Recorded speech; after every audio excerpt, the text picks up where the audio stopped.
মানুষ বাংলাদেশ থেকে ইন্ডিয়া যাইতো, তা পীরের মুরিদ ইন্ডিয়া গেছে। উনি মুরিদ হলো, পীর সাহেবের সোহবত নিল, 2-4 দিন থাকলো, তারপরে বাংলাদেশে রওনা দিল। বাসে উঠছে, বাসের পাশে সিট খালি, এক হিন্দু মহিলা আইসা ওই সিটে বসছে। হিন্দু মহিলাদের তো কোনো পদ্মা টদ্মার চিন্তা নাই। লক্কর জক্কর রাস্তা, যখন একজন হিন্দু সুন্দরী মহিলা পাশে বসা, তখন গাড়ি যখন কাইট হয়, তখন আইসা হিন্দু মহিলাটা ওই বেডার গাল লগে ধাক্কা টাচলাম। পুরুষ মানুষ বারবার যখন এরকম ধাক্কা লাগতেছে, আর হিন্দু মহিলার গায়ে কি বোরকা আছে না, এমনি ফ্যাট দেখা যায়, এমনি ফিট দেখা যায়, আবার লাগতেছে ধাক্কা। ও বেটা কয় যে শাসছে আমার মুরিদগিরি। বাড়িতে ফিরছে, বাড়িতে ফিরে আবার হুজুরকে চিঠি লিখছে। চিঠির মাঝে লিখছে, হুজুর এই হলো ঘটনা, আপনার বাড়ি থেকে দেশে ফেরার পথে এই মহিলা আমার পাশে বসলো, বারবার গায়ে ধাক্কা খেলো। খাওয়ার পর হুজুর আমার ভিতরে যে পৌরষ আছে, সেটা কিন্তু এক পর্যায়ে আমি আর কন্ট্রোল করতে পারি নাই। আমার পৌরষ আমাকে হারিয়ে দিয়েছে, আমার মন মেজাজটা কেমন বিগড়ে গেছে, আমার শরীরে পরিবর্তন তৈরি হয়েছে। হুজুর এখন আমি কি করি, আমি তো ধ্বংস হয়ে গেলাম। হুজুর চিঠির জবাবে লিখছে, ওই মহিলার পাশ থেকে তুমি উঠে চলে গেলে ভালো ছিল। উঠে যেহেতু যাও নাই, পাশে বসেই ছিল, এটা একটা অপরাধ, তওবা করো। তবে একজন নারী তোমার গায়ে বারবার ধাক্কা খেয়েছে, এতে করে তোমার মানসিকতা পরিবর্তন আসছে, দেহে পরিবর্তন আসছে, এই আশাটা অস্বাভাবিক না। যদি না আসতো তাহলে আমি কইতাম ডাক্তার দেখাও, তুমি হিজড়া। কথা বোঝেন নাই? যে যদি পরিবর্তন না আসতো তাহলে মনে করতাম তুমি কি হিজড়া, তুমি ডাক্তার দেখাও। বরং এই পরিবর্তনটা স্বাভাবিক। এখন আপনার কাছে আমার প্রশ্ন, 20 টাকা, ওই টাকার প্রতি আপনার লোভ হবে, কিন্তু ঘোষ খাওয়া হারাম না হালাল? মন চাইলে খাওয়ার অধিকার নাই, এটার নাম আল্লাহর ইবাদত। আমরা তো মনে করি নামাজ রোজা হজ যাকাত করতেছি, ইসলাম মানা শেষ, ইবাদত শেষ, জান্নাতে ঢুকে যাও। ভুল করেছেন আপনি। বরং মাঝে মাঝে তো আশ্চর্য হই, এই এখানে গ্লাস আসিল না, এটা গেল নিচে না বুঝে, মাঝে মাঝে আশ্চর্য হই। এ রমাদান যখন চলেছে তখন কত রকমের মাসালা বিভিন্ন জন জানতে চায়। টেলিভিশনে প্রোগ্রাম করতে গেলে প্রশ্ন উত্তর আসরে প্রশ্ন আসতে থাকে লাগাতার। হুজুর অজু করার পরে মুখে কিছু পানি থেকে যায় কিনা সন্দেহ সন্দেহ লাগে, কুলি করি তো। তারপরে হুজুর রোজার দিন তো ফু ফু করে ফেলে দিই, ফেলে দেওয়ার পরও টেনশন থাকে কিছু পানি থেকে গেল কি, হুজুর রোজার কোনো ক্ষতি হবে? প্রশ্ন শুনে বলি, ভাই আপনার কাছে মুরিদ হওয়া দরকার, এরকম খাঁটি ফির পাইতো যে এত বড় মুত্তাকি যে থুতু ফেলার পরও বেটা টেনশন করছে রোজার ক্ষতি হলো কিনা। আপনাদের কাছে আমার প্রশ্ন, এই যে গ্লাসের পানিটা এখন তো নাই, যদি এই পানি থাকতো, যে ধরে নেন পানি আছে, এই পানিটা রোজার দিনে খাওয়া যাবে, কিন্তু মাগরিবের পরে, তাহলে এই পানিটা কি হারাম? দিনে কেন খাই নাই? আল্লাহ মানা করছে, পানির কোনো দোষ নাই, পানিটা হালাল। দিনের বেলা খান নাই, আল্লাহ নিষেধ করেছে। এখন প্রশ্ন হলো, এই পানি রোজার দিনে কত ঘন্টা খাওয়া হারাম? 14 ঘন্টা, 13 ঘন্টা। কিন্তু সুদ খাওয়া হারাম কয় ঘন্টা? রোজা রেখা সুদ খায় কেমনে? পানি খায় না, অজু করে থুতু ফেলে, থু থু থু, ওই বাবারে কি মতলাম। যেই পানিটা মাত্র 14 ঘন্টা হারাম, 13 ঘন্টা হারাম, খাবার আছে সামনে খাও না, ঘরের দরজা লাগাইয়াও না, পুকুর ডুব দিয়া গোসল করার সময় পানি পান করলে কেউ দেখতো না, কিন্তু আল্লাহর ভয়ে সে পান করলো না পানি, খাবার খেলো না। ওই লোকটা রোজা রেখে গোশ খায় কেমনে? ভাত খাওয়া হারাম তো 13-14 ঘন্টা, গোশ খাওয়া হারাম কয় ঘন্টা? তো সেটা কেমনে চলে? যে রোজার মাসে কি বাংলাদেশে সুদী ব্যাংক বন্ধ থাকে? ওখানে কাস্টমার থাকে না, সব বেরোজগারি? জি না, চাকরি হলেও রোজগারি, যারা ট্রান্সফার ট্রানজাকশন করছে তারা অধিকাংশ রোজগার, অধিকাংশ রোজাদার। যেটা 14 ঘন্টা হারাম পানি আর খাবার, ওটার ব্যাপারে মুত্তাকি, সুদের ব্যাপারে না, গোশের ব্যাপারে না। মন চেয়েছে রোজা রেখেছে, মন চাই না তো সুদ খাওয়া বন্ধ করে নাই।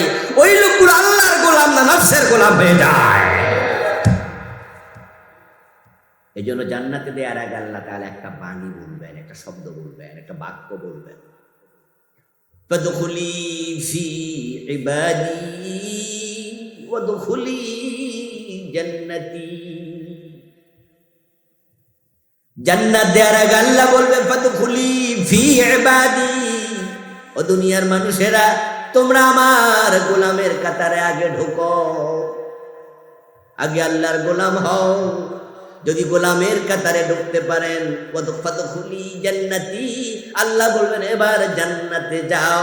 জান্নাতে যাওয়া আগে না গোলাম হওয়া আগে? আল্লাহর গোলাম না নফসের গোলাম? এই জন্য ইসলাম মানার নিয়ম হলো পরিপূর্ণ মানা। কোরআন হচ্ছে ইসলামের পথ নির্দেশনা, ইসলামের গাইডলাইন। এ কোরআনে যা আছে এটাই তো ইসলাম, নাকি? রাসূল এটা আমাদের শুনাইছে। যেগুলো আমরা বুঝি নাই তিনি কোরআন ব্যাখ্যা করে আমাদেরকে শিখাইছে। কোনটা নবীজি মুহাম্মদ সাল্লাল্লাহু আলাইহি সাল্লাম আমল করে দেখাইছে। এখন রাসূলুল্লাহর ইসলাম মানার নিয়ম হচ্ছে পুরা মানা। বলুন তো কোরআনের মাঝে ইসলামের গাইডবুক, পথ নির্দেশ, যেটা হচ্ছে ইসলামের মূল মেসেজ ওয়ালা কিতাব, যেটা আসার পরে নবী মুহাম্মদ নবী হইছে, সেই কোরআনের মাঝে নামাজের কথা আছে, রোজার কথা আছে, হজের কথা আছে, যাকাতের কথা আছে। আলহামদুলিল্লাহ এগুলো আমরা সবাই মানতেছি, কিন্তু বলুন তো সে কোরআনে চোর ধরে হাত কাটার কথা নাই? 54 বছরে কয়দিন মানছেন? প্রিয় দিনী ভাইয়েরা, আমি আপনাদের সম্মুখে পবিত্র কোরআন মাজিদ থেকে এখানে ছোট্ট আয়াতে কারিমা তেলাওয়াত করেছি।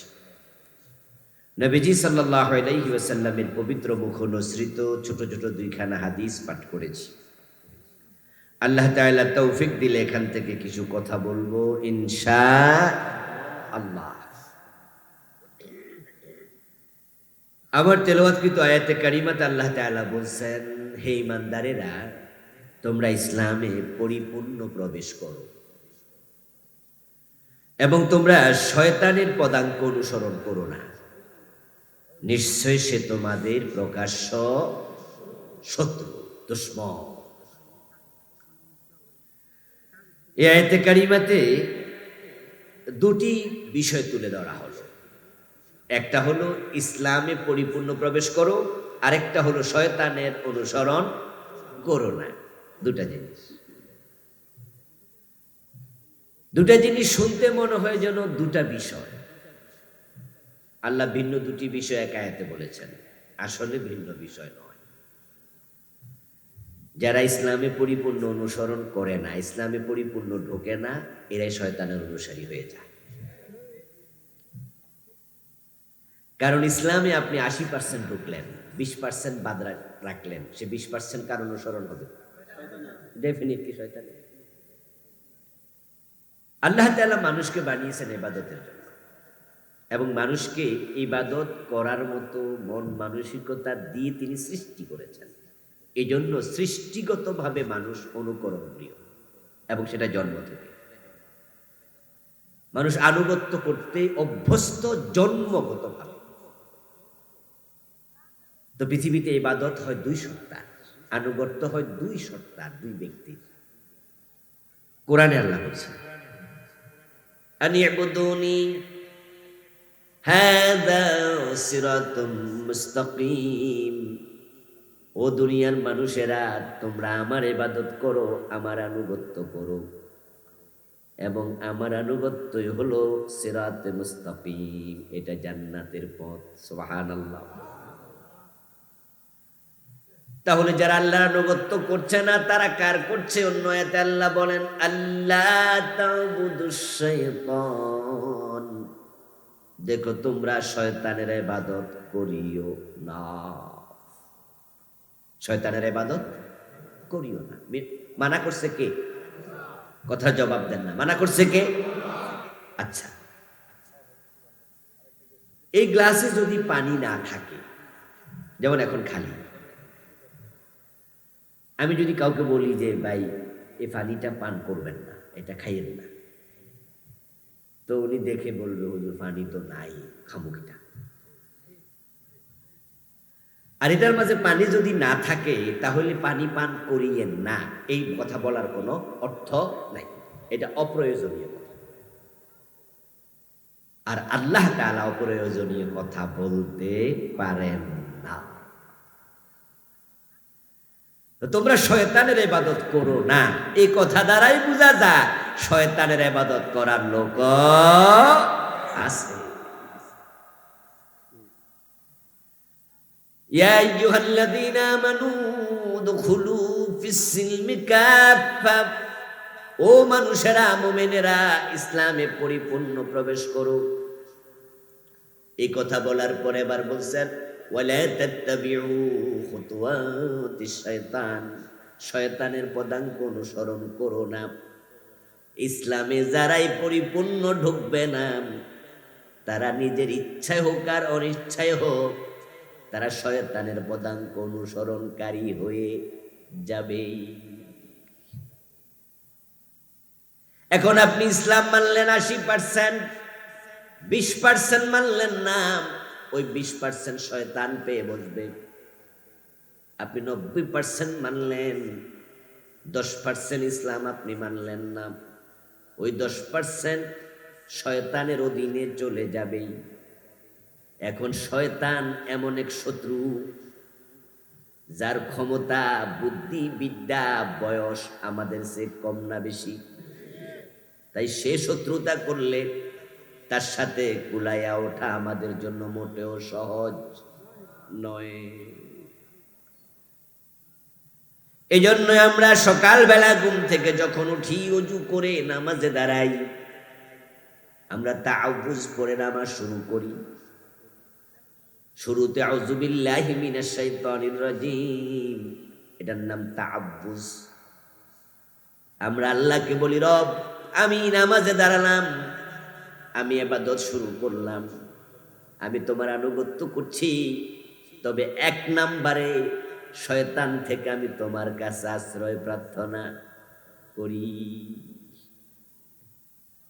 কারণ হচ্ছে শয়তান এমন এক শক্তিশালী দুশমন, যদি তার থেকে আল্লাহ আমাদের হেফাজত না করে তাহলে তার আক্রমণ থেকে, দুশমনি থেকে বাঁচার ক্ষমতা আমাদের নেই।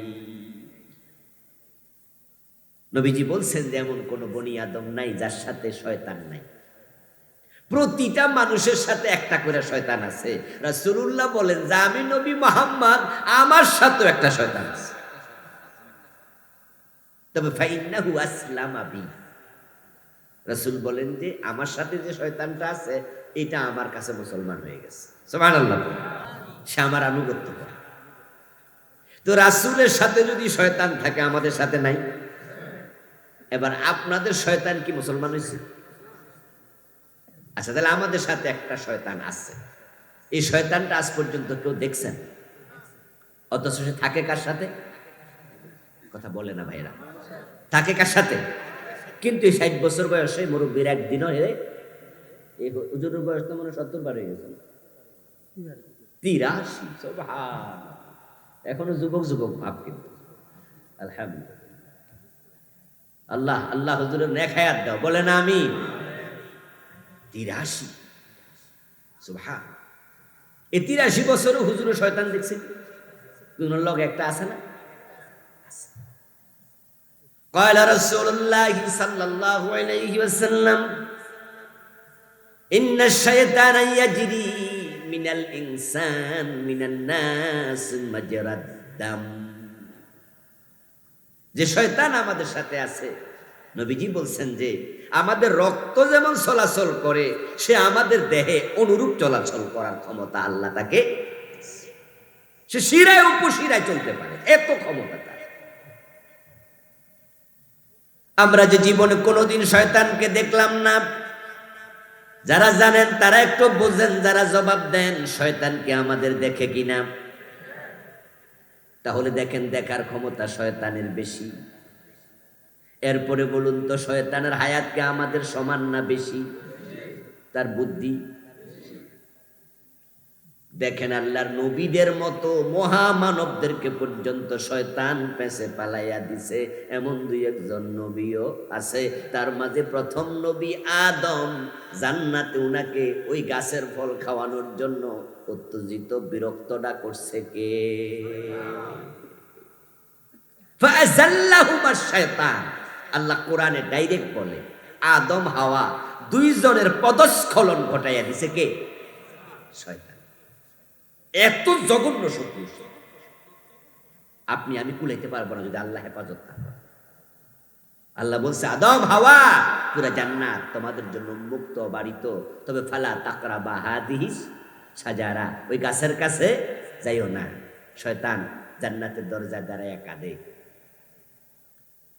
মা হাওয়া বাবা আদম আলাইহিস সালাম তারা জিজ্ঞাসা করে, এই তুমি কে? কে কান্নাকাটি করছে এখানে?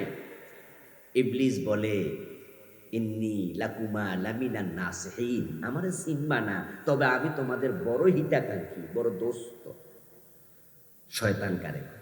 শয়তান তো না, আমি শয়তান। আল্লাহ বলছে সে আমাদের দোস্ত না দুশ্মন? আর সে বলছে ইন্নী, নিশ্চয় আমি, লাকুমা লামিনান নাসিহিন, দুইবার লামে তাকি, একবার ইন্নী, তিনটা তাকিদ দিয়ে কয় আমি তোমাদের বড়ই দোস্ত হিতাকাঙ্ক্ষী। ওয়াকাসামাহুমা, কোরআনে আল্লাহ বলেন শয়তান আল্লাহর কসম করে বলতেছে, আল্লাহর কসম আমি তোমাদের হিতাকাঙ্ক্ষী।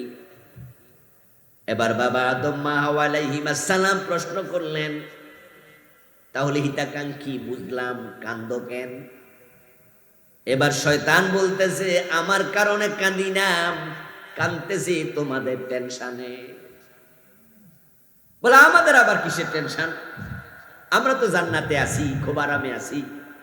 জান্নাতের খাওয়া দাওয়া ফুর্তি করো। জান্নাত এমন এক জায়গা যেখানে কোনো ক্লেশ নাই, কষ্ট নাই, শুধু আরাম আর আরাম। আমরা তো আরামে আছি। এবার ইবলিস প্রশ্ন করলো, আরামে আসো বুঝলাম, তবে এই আরাম বেশি দিন থাকবে না, ওই গাছের কাছে যেতে তোমাদের নিষেধ করা হয়েছে। আদম হাওয়া কয় হ্যাঁ, তবে কেন আল্লাহ মানা করছে এটা জানো নাকি? আদম হাওয়া বলে না এইটা তো জানি না। বলে এটা আমি জানি। তোমাদেরকে মানা করার কারণ ওই গাছের কাছে তোমরা যদি যাও, আন তাকুনা মালাকাইন আও তাকুনা মিনাল খালিদিন, ওই গাছের কাছে গেলে গাছের ফল খেলে তোমরা ফেরেশতা হয়ে যেতে পারবা। আল্লাহ চায় না তোমরা ফেরেশতা হও, এই জন্য মানা করছে। দ্বিতীয় হলো আও তাকুনা মিনাল খালিদিন, তোমরা এই গাছের ফল খাইলে জান্নাতে চিরকাল থাকতে পারবা। আল্লাহ চায়ও না চিরকাল থাকো, এই জন্য মানা করছে। এই কথা শোনার সাথে সাথে এই দুইটা কথা কি সত্য বলছে না মিথ্যা বলছে? আচ্ছা, আল্লাহ কি আদম হাওয়ার অকল্যাণ চায়? কিন্তু সে মিথ্যা কথা বলে। তোমরা ফেরেশতা হয়ে যেতে পারবা। আচ্ছা, গাছের ফল খেলে ফেরেশতা হওয়া যায়? যেমন আমরা বানাইছে আল্লাহ, ফেরেশতা না মানুষ? তা আপনি গাছের ফল খেলে ফেরেশতা হইতে পারবেন? মিথ্যা কথা বলবে। কিন্তু তার মিথ্যা বলার ধরন ছিল অভিনব। এমন কান্নাকাটি কসম করে বলেছে, আদম এবং হাওয়া আলাইহিস সালাম তার কথা বিশ্বাস করে ফেলেছে। বিশ্বাস করলো। ফালাম্মা যাকাশ শাজারা বাদাত লাহুমা সাওআতুহুমা, ওই গাছের কাছে গেল, গাছের ফল যখন ভক্ষণ করলো, সাথে সাথে জান্নাতের কাপড় খুলে পড়ে গেল। এখন গায়ে কি কাপড় আসেনি? কাপড় না থাকলে অবস্থাটা কেমন লাগে? বাবা আদম মা হাওয়া আলাইহিস সালাম দুইজন জান্নাতুল উলঙ্গ। তাফাকা ইয়াকসিফান আলাইহিমা মিন ওয়ারাকিল জান্নাহ, তারা জান্নাতের গাছের পাতা দিয়া নিজের দেহ ঢাকতে শুরু করলো। যদি আদম এবং হাওয়া আলাইহিস সালামের মতো মানুষকে শয়তান পেছে পালাইয়া দেয়, ধোকায় ফেলে দেয়, আল্লাহ যদি আমাদেরকে না বাঁচায়, আমাদের বাঁচার ক্ষমতা নেই। এখন আপনার 10%, আপনার 20%, ইসলামের বাহিরে আপনি আছেন, পুরা ইসলাম মানে না। শয়তান এত বড় শক্তিশালী দুশ্মন, সে 10% ধরে 20% ধরে এমন ভাবে হেসকাটান মারবো, বাকি 80% ছুড়ে যাবে।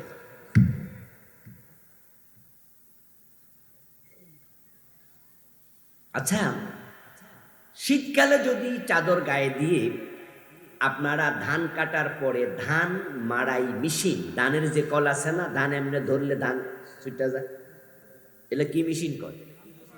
ধান চোরার মেশিন বা ধান মারানোর মেশিন। আচ্ছা, ধান মারানো মেশিন যখন ঘুরতে থাকে আর আপনার গায়ের চাদর থাকে, বেখেয়ালে হঠাৎ করে চাদরের একটা কোনা যদি মেশিনের সাথে ফেসাইয়া যায়, বিপদ আসেনি? ওই যে টান মারবো, টানের সাথে আপনি সহ উল্টে পড়ার সম্ভাবনা আছে না নাই? এবার বলুন তো, ধান মারানো মেশিনের যে টানের শক্তি, শয়তানের শক্তি এর চেয়ে কম না আরো বেশি? যে নবীরে পর্যন্ত ফেসে ফেলে,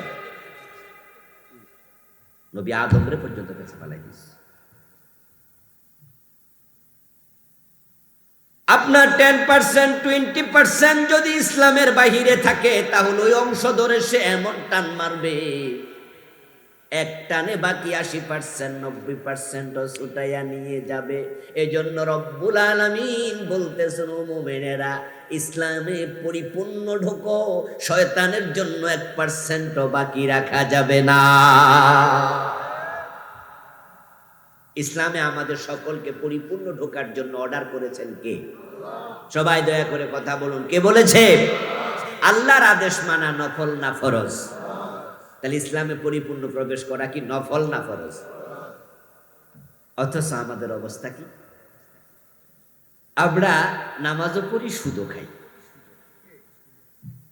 সকলে না, সকলে না, কিন্তু নামাজ পড়ে সুদে টাকা লাগায় এমন লোক আপনাদের এই থানায় আছেন, এই ইউনিয়নে, এই গ্রামে, হতে পারে আজকের। খোঁজ নিলে দেখা যাবে এমন 2-4 জন নামাজি আছে যারা কপালে দাগ ফালাইছে, ফজরের নামাজও কাজা করে না, শীতের মাঝে উঠে পড়ে, অথচ ঘোষ খাচ্ছে। এমন অফিসার, নামাজি অফিসার ঘোষ করে। 5 ওয়াক্ত নামাজ পড়ছেন, ইসলাম আপনি মানছেন, অথচ মা মারা গেছে, বাপ মারা গেছে 8-10 বছর আগে, এখনো বোনের হক দেয় না, জোর কইরা বক্ষণ করে, এমন জালেম নামাজি ভাই আছে না নাই? তার এই আচরণটা ইসলামের ভিতরে না বাহিরে? আপনি হজ করেছেন, নামাজ পড়েন, আল্লাহর গোলাম দাবি করছি, শুধু জুমার দিন দুবার নামাজ পড়ে, ওয়াক্তিয়া নামাজ পড়ে না, এমন লোক আসেনি? তাকে যদি প্রশ্ন করি, আপনি জুমা পড়লেন অথচ আজকের ফজর তো পড়লেন না, কেন এমনটা হলো? উত্তর বড় সহজ, মন চাইছে জুমা পড়ছি, মনে চায় নাই ফজর পড়ি নাই, ঠিক না? আবার জোহরে আছে, মাগরিবে নাই, মাগরিবে আছে, আশায় নাই, দিনে 5 ওয়াক্তের মাঝে 2 ওয়াক্ত 3 ওয়াক্ত পড়ছে, বাকি 2 ওয়াক্ত 3 ওয়াক্ত পড়ে নাই। ভালো মানুষ মুখে দাঁড়িয়ে রাখছে, কিন্তু টাকনুর নিচে কাপড় পরে, লুঙ্গিটা ছেঁচায় ছেঁচায় হাতে। জিজ্ঞাসা করুন তো কেন? আমার দাঁড়িয়ে আমি রাখছি, আমার লুঙ্গি আমি ছাড়ছি। তা আপনার মন চাইছে নামাজে গেলেন, মন চাইছে গেলেন না, মন চাইছে দাড়ি রাখলেন, মন চাইছে লুঙ্গি আবার টাকনুর নিচে ছাইরা দিলেন, তাহলে আপনি কি আল্লাহর গোলাম না নফসের গোলাম?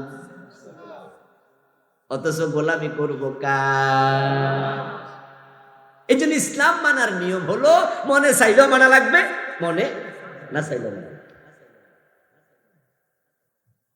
আরে টাকা পয়সা, সন্তান সন্ততি, স্বর্ণ গয়না, অহংকার, ক্ষমতা, এগুলোর প্রতি মানুষের লোভ, মানুষের আকর্ষণ, এটা সৃষ্টিগত, মজ্জাগত। মানুষকে আকৃষ্ট করে। সুন্দরী মেয়ে যদি হেঁটে যায়, সেজে গুজে ঠোঁটের মাঝে লিপস্টিক লাগাইয়া তার দেহের সৌন্দর্য প্রকাশ করে, তাহলে তার দিকে বুড়া মিয়ার চোখ যাবে। এটা একটা সিস্টেম, আল্লাহর বানানো নিয়ম। এ নিয়ম থেকে নবীরাও আলাদা ছিলেন না। একদিন রাসূলুল্লাহ সাল্লাল্লাহু আলাইহি ওয়াসাল্লাম ২৯ জয়নব রাদিয়াল্লাহু তাআলা আনহার কাছে গেলেন, সঙ্গ নিলেন, বের হয়ে আসলেন। এসে সাহাবায়ে কেরামকে বললেন, শোনো, কিছুক্ষণ আগে এখান দিয়ে একটা মহিলা হেঁটে যাচ্ছিল, ওই মহিলার প্রতি আমার নজর পড়েছিল, তাই আমার মনের মাঝে একটু কেমন কেমন লাগছিল। আমি জয়নবের ঘরে গেলাম, তার সঙ্গ নিলাম। আমার যে মাথার মাঝে একটু কেমন চিন্তা লাগছিল, চিন্তাটা আর থাকে নাই। সুতরাং কোনো মহিলাকে দেখে যদি তোমাদের ওইরকম মনে কিছু জাগে, যাদের বউ আছে, বউয়ের সঙ্গ নিও, তাহলে এটা আর থাকবে। এখন আমার প্রশ্ন হলো, সুন্দরী মেয়ে হেঁটে যায়, দেখতে আপনার ভালো লাগে, কিন্তু এভাবে তাকিয়ে থাকা জায়েজ আছে না? চোখ ফিরাতে হবে। তাহলে আপনি ভালো লাগলে মনে যা আসা তা করার অধিকার নেই। আপনি অফিসার, আপনার টেবিলের মাঝে একটা ব্রিফকেস রেখে কোন একজন এসে ক্লায়েন্ট এসে আপনাকে বলল, স্যার ওই যে রাস্তাটা টেন্ডার হয়েছে আমার এলাকায়, হ্যাঁ টেন্ডার পত্র আমিও জমা দিছি, 1 কোটি টাকার কাজ, আপনি সিগনেচার করলে তো এটা আমি পাইতে পারি। স্যার আমার এলাকার কেউ না কেউ তো কাজটা পাবে, তবে যদি কাজটা আপনি আমারে দেন, তাহলে স্যার এই ব্রিফকেসের মাঝে 10 লাখ টাকা, এই ব্রিফকেসটা আমি নিব না, এটা এখানে রেখে যাব। আস্তে করে ব্রিফকেসটা খুইলা দেখাইল 1000 টাকার নোট, বান্ডিল ভরা, 10টা বান্ডিল কসকসা দেখা যায়। আচ্ছা, টাকার প্রতি কি আমাদের লোভ নাই? আবার কেউ কেউ বেশি সুফি আছে, কয় যে না না কোনো লোভই নেই, সারাদিন রোজা রাখছে 17 মাস। কেউ কেউ কয় কি, কয় কেমনে যে রোজার দিনটা গেল গা, ক্ষুধাই লাগে নাই। তখন আমি কই তোমার ফেডের সমস্যা, চিকিৎসা কর। কারণ তোমার যদি সারাদিন উপাস থাকে, ক্ষুধা না লাগে, তাহলে রোজা পরীক্ষা হলো কেমনে? ইবাদত যদি করো, কিছু ইবাদত আছে কষ্টের ইবাদত, কিছু আছে আরামের ইবাদত। রোজা হচ্ছে একটা উপাস থাকা কষ্টের ইবাদত। সামনে খাবার আছে, পেটে ক্ষুধা আছে, আমি খাবো না, আমার আল্লাহ মানা করছে, এটা ইবাদত, ঠিক কি না? ক্ষুধাই এর কথা হইল, সারাদিন উপাস থাকছে তো, হ্যাঁ ক্ষুধা নাই, 14 ঘন্টা উপাস, ক্ষুধা নাই, তাহলে কি পেটে সমস্যা নেই? তোমার বদ হজম, তোমার গ্যাস্ট্রিকের সমস্যা। একসময় তো আমাদের বাংলাদেশ থেকে ইন্ডিয়া মানুষ অ্যাভেলেবেল যেত বর্ডারে, এখন যত কড়াকড়ি, একসময় কিন্তু তত কড়াকড়ি ছিল না। আমি নিজেও তো প্রতিদিন ইন্ডিয়া যেতাম কাঁঠাল খাওয়ার জন্য, কাঁঠালের সিজনে।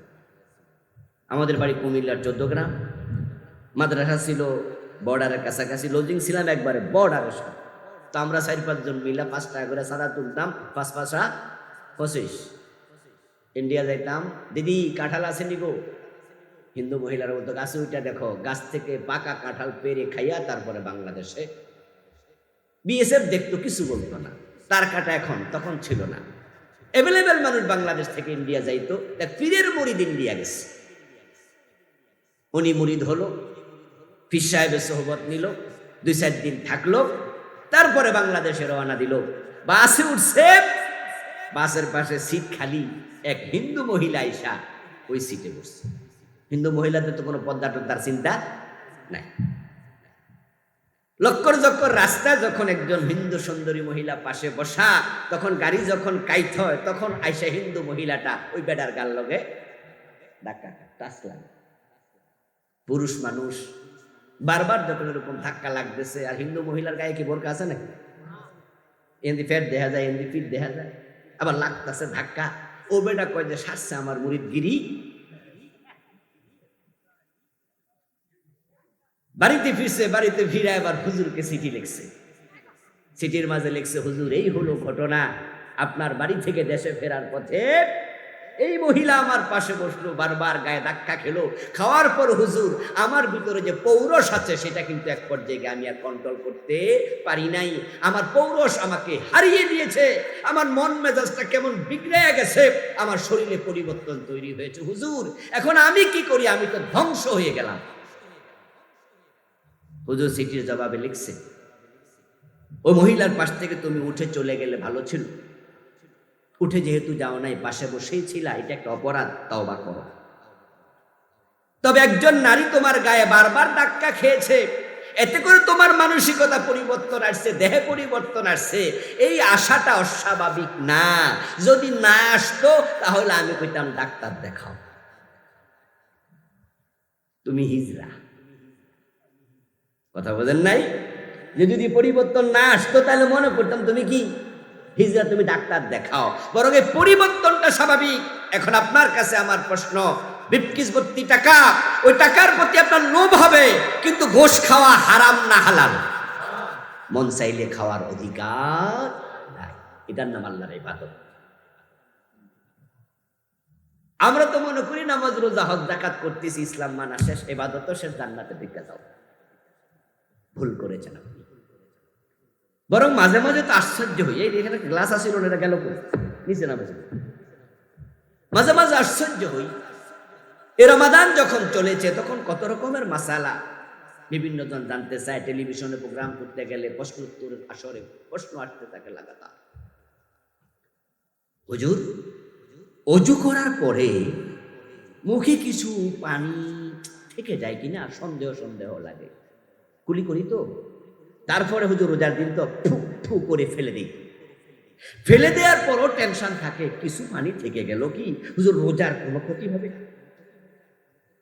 প্রশ্ন শুনে বলি, ভাই আপনার কাছে মুড়িদ হওয়া দরকার, এরকম খাঁটি ফির পাইকু যে এত বড় মুত্তাকি যে থুতু ফেলার পরও বেটা টেনশন করছে রোজার ক্ষতি হলো কিনা। আপনাদের কাছে আমার প্রশ্ন, এই যে গ্লাসের পানিটা এখন তো নাই, যদি এই পানি থাকতো, যাক ধরে নেন পানি আছে, এই পানিটা রোজার দিনে খাওয়া যাবে, কিন্তু মাগরিবের পরে, তাহলে এই পানিটা কি হারাম? দিনে কেন খাই নাই? আল্লাহ মানা করছে, পানির কোনো দোষ নাই, পানিটা হালাল। দিনের বেলা খান নাই, আল্লাহ নিষেধ করেছে। এখন প্রশ্ন হলো, এই পানি রোজার দিনে কত ঘন্টা খাওয়া হারাম? 14 ঘন্টা, 13 ঘন্টা। কিন্তু সুদ খাওয়া হারাম কয় ঘন্টা? রোজা রেখা সুদ খায় কেমনে? পানি খায় না, অজু করে থুতু ফেলে, থু থু থু। ওই বাবারে কি মতলা! যেই পানিটা মাত্র 14 ঘন্টা হারাম, 13 ঘন্টা হারাম, খাবার আছে সামনে খাও না, ঘরের দরজা লাগাইয়াও না, পুকুর ডুব দিয়া গোসল করার সময় পানি পান করলে কেউ দেখতো না, কিন্তু আল্লাহর ভয়ে সে পান করলো না পানি, খাবার খেলো না। ওই লোকটা রোজা রেখে গোশ খায় কেমনে? ভাত খাওয়া হারাম তো 13-14 ঘন্টা, গোশ খাওয়া হারাম কয় ঘন্টা? তো সেটা কেমনে চলে? যে রোজার মাসে কি বাংলাদেশে সুদী ব্যাংক বন্ধ থাকে? ওখানে কাস্টমার থাকে না, সব বেরোজগারি। জি না, চাকরি হলো রোজগারি, যারা ট্রান্সফার ট্রানজাকশন করছে তারা অধিকাংশ রোজগার, অধিকাংশ রোজাদার। যেটা 14 ঘন্টা হারাম পানি আর খাবার, ওটার ব্যাপারে মুত্তাকি, সুদের ব্যাপারে না, গোশের ব্যাপারে না। মন চেয়েছে রোজা রেখেছে, মন চাই না তো সুদ খাওয়া বন্ধ করে নাই। ওই লোকগুলো আল্লাহর গোলাম না নফসের গোলাম হয়ে যায়। এই জন্য জান্নাতে দেওয়ার আগে আল্লাহ তাআলা একটা বাণী বলবেন, একটা শব্দ বলবেন, একটা বাক্য বলবেন, ফাদখুলি ফি ইবাদি ওয়াদখুলি জান্নাতি। জান্নাত দেওয়ার আগে আল্লাহ বলবে ফাদখুলি ফি ইবাদি, ও দুনিয়ার মানুষেরা তোমরা আমার গোলামের কাতারে আগে ঢোকো, আগে আল্লাহর গোলাম হও। যদি গোলামের কাতারে ঢুকতে পারেন, ফাদখুলি জান্নাতি, আল্লাহ বলবেন এবার জান্নাতে যাও। জান্নাতে যাওয়া আগে না গোলাম হওয়া আগে? আল্লাহর গোলাম না নফসের গোলাম? এই জন্য ইসলাম মানার নিয়ম হলো পরিপূর্ণ মানা। কোরআন হচ্ছে ইসলামের পথ নির্দেশক, ইসলামের গাইডবুক। এ কোরআনে যা আছে এটাই তো ইসলাম, নাকি? রাসূল এটা আমাদের শুনাইছে। যেগুলো আমরা বুঝি নাই তিনি কোরআন ব্যাখ্যা করে আমাদেরকে শিখাইছে। কোনটা নবীজি মুহাম্মদ সাল্লাল্লাহু আলাইহি সাল্লাম আমল করে দেখাইছে। এখন রাসূলুল্লাহর ইসলাম মানার নিয়ম হচ্ছে পুরা মানা। বলুন তো, কোরআনের মাঝে ইসলামের গাইডবুক, পথ নির্দেশ, যেটা হচ্ছে ইসলামের মূল মেসেজ ওয়ালা কিতাব, যেটা আসার পরে নবী মুহাম্মদ নবী হইছে, সে কোরআনের মাঝে নামাজের কথা আছে, রোজার কথা আছে, হজের কথা আছে, যাকাতের কথা আছে। আলহামদুলিল্লাহ, এগুলো আমরা সবাই মানতেছি। কিন্তু বলুন তো, সে কোরআনে চোর ধরে হাত কাটার কথা নাই? 54 বছরে কয়দিন মানছেন?